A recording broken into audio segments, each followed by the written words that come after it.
Hello! In this video I will show you how to set up parental control on SONY Xperia 1 Mark 6. You have to start by opening your settings application and then scroll down and click on Google. Now click on Children and Family and then click on Parental Controls. Now click Get Started and then select Child or Teenager, then click Next. And now click on Add or Create Account for your child. And here you have to enter your children's email address, then click Next. And now you have to enter your password. Then click I agree. And click Accept.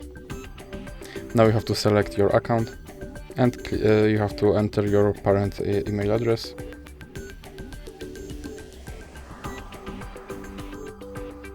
Then click Next.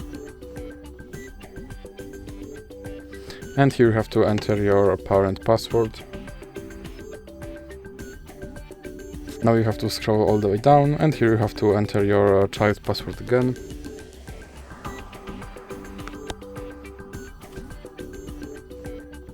Now click Next, click on More, and then click Next again. Click Next, and then click Skip and click Skip again, and click on Review Controls. And that's it for this video. If you liked it, please remember to leave a like and subscribe.